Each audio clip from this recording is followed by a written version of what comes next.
Salut! En ce début de nouvelle année, je reviens donc en vidéo pour vous présenter une série de bandes dessinées. Il s'agit des Carnets de cerises, mise en scène par Joris Chamblin et dessinée par Aurélie Neyret, si je me trompe pas. C'est très probable que vous en ayez déjà entendu parler parce que c'est quand même une série dont on entend beaucoup parler justement. Merci Justine. En tout cas moi, je connaissais avant de les lire et c'était sur ma wishlist depuis un moment. Faut savoir que je suis pas très bande dessinée parce que je lis déjà pas mal de choses. Alors si je rajoute en plus les BD, bon. Et puis je reste assez difficile dans ce genre là, moi faut vraiment que ça me plaise, aussi bien visuellement que scénaristiquement. Alors oui mais il faut pas se fier qu'au dessin, c'est superficiel, il faut aller au-delà. Oui d'accord, dans la vraie vie. Mais pour ce qui est d'une BD, moi dans ma tête c'est une œuvre à la fois littéraire mais c'est également une œuvre visuelle. Donc forcément si j'aime pas les dessins, je suis un peu plus souple au niveau des mangas. Par exemple l'Attaque des Titans, j'aimais pas du tout les dessins mais l'histoire est tellement bien que j'ai continué de les lire. Mais au niveau des BD, non, c'est pas pareil. Peut-être parce que le manga c'est noir et blanc et qu'il y a certains codes, etc. Je sais pas. Mais en tout cas, BD, je sais que si le dessin me plaît pas, c'est mort. Je n'y touche pas. Mais les Carnets de cerises, de 1, l'histoire m'avait l'air follement mignonne et de 2, j'adorais les dessins. Du coup, j'avais fortement envie de découvrir cette BD et j'en ai eu l'occasion au mois de décembre 2017. Je suis allée au salon du livre de Montreuil et je me suis acheté le premier tome là-bas. Je crois que je l'ai lu le soir même en rentrant et coup de cœur. Alors on découvre cette jeune fille qui s'appelle Cerise, qui a je crois 10 ou 11 ans dans le premier tome, et c'est une fillette qui rêve de devenir romancière quand elle sera plus grande, et en attendant elle stimule son imagination en observant les gens dans la rue, notamment les adultes, et elle s'amuse comme ça à leur inventer des vies, des histoires, etc. Mais il y a quelques personnages qui vont attirer son attention plus que les autres. Dans le premier tome c'est un vieux monsieur parce qu'elle le voit tous les jours à la même heure, ou tous les mardis je crois, aller et revenir de la forêt couvert de peinture. Donc elle se pose des questions, elle se demande mais qu'est-ce qu'il peut bien faire, etc.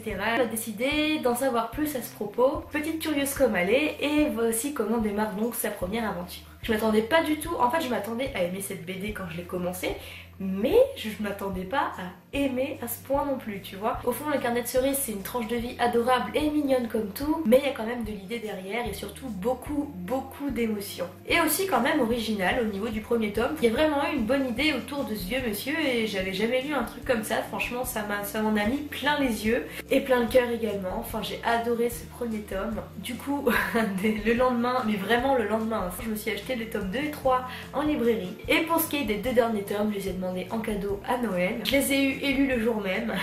Donc voilà, en un mois, je me suis enfilé les 5 tomes des Carnets de cerises et un délice. Les 5 tomes ont vraiment une aventure propre à chacun, mais en même temps, ça reste lié à ce qu'on a déjà lu avant. Et même si on est sur des aventures indépendantes, il y a quand même un fil conducteur, c'est la petite Cerise qui renferme au fond d'elle une blessure qu'elle a beaucoup de mal à identifier.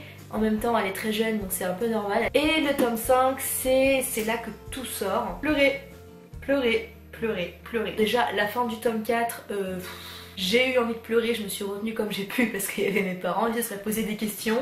Elle pleure, elle lit une BD, elle pleure, qu'est-ce qui se passe? Au fil de la BD, on voit également notre petite Cerise grandir et évoluer forcément. C'est une série dans laquelle on s'attache forcément à l'héroïne, mais franchement les secondaires ne sont pas en reste, ils arrivent tous à être touchants à un moment. Certes, les aventures indépendantes les unes des autres sont vachement sympas, vachement bien inventées, je les ai toutes beaucoup aimées, mais le dernier tome, on arrive à une apothéose émotionnelle totalement hors limite. Et c'était beau, c'était dur, mais c'était vraiment touchant. Au niveau des tomes, je garde ma préférence pour le premier parce que c'est le seul où j'ai trouvé vraiment l'intrigue hors du commun. Je dis pas que dans les autres c'est hyper simple et tout ça, que c'est d'un fil cousu, mais c'est plus classique déjà. J'ai un peu plus attendu peut-être, alors que le premier tome, franchement, j'avais jamais lu un truc comme ça. Je l'ai trouvé d'une originalité incroyable, mais j'ai adoré également les autres tomes. Après, il y a juste un détail, c'est dans le tome 4, je ne vous spoil pas mais je donne un petit indice pour que ceux qui ont lu la BD se repèrent, c'est un truc que la mère de Cerise impose entre guillemets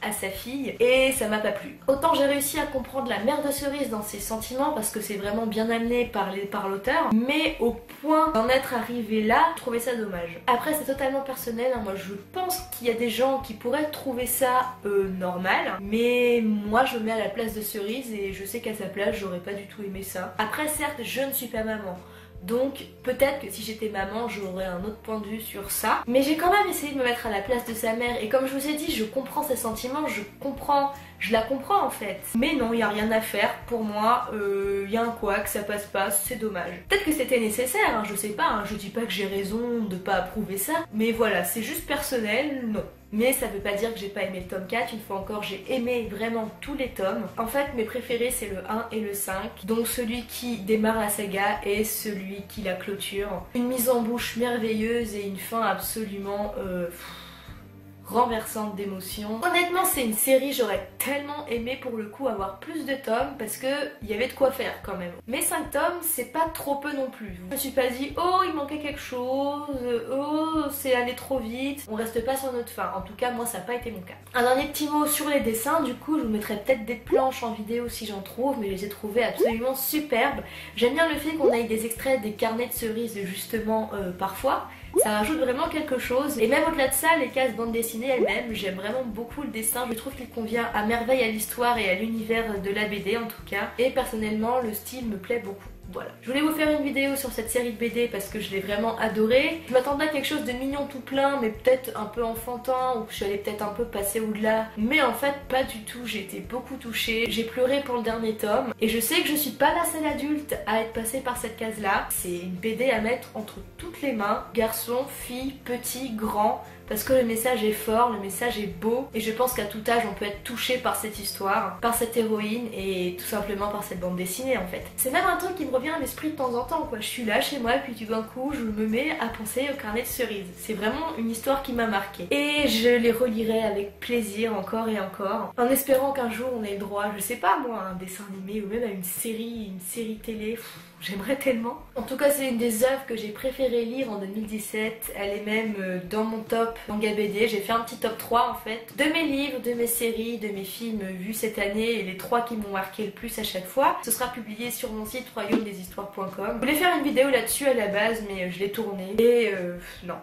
Non, ça passait pas. Déjà, je suis nulle pour raconter des histoires et j'arrivais absolument pas à dire ce que je voulais dire. Il y a que à l'écrit que j'arrive vraiment à mettre un mot plus précis sur ce que je pense. Du coup, j'ai fait tout sur mon blog. Pour l'instant, il y a que le bilan des livres, mais le 8 janvier, je vais mettre en ligne les mangas BD, puis ensuite les films, et puis ensuite les séries, voilà, ainsi de suite. Et je crois que ça va s'arrêter à ça. Donc, si ça vous intéresse, je vous invite à garder un œil sur mon site internet, ou alors à me suivre sur Twitter, parce que c'est là que je poste les nouveaux articles de mon blog. Donc voilà, cette vidéo, j'ai plus rien à dire, donc elle va s'arrêter maintenant, ma foi. En tout cas, n'hésitez pas à vous lancer dans l'aventure des carnets de cerises. Et j'espère que si vous n'aviez pas tellement dans l'idée de lire cette saga, du moins que vous hésitiez, j'espère que ça vous aura convaincu, soit de la lire, soit de pas la lire évidemment, mais plutôt de la lire quand même. Parce que moi je l'ai tellement aimée que voilà, j'ai envie de partager ce positif que j'ai eu avec le plus de personnes réceptives possible. Il me reste plus qu'à vous faire des bisous comme d'habitude, des bisous tout bleus de préférence, parce que le bleu c'est la vie. Dixit la fille habillée en rouge, Bref, je vous fais des bisous et je vous dis à bientôt pour la prochaine vidéo.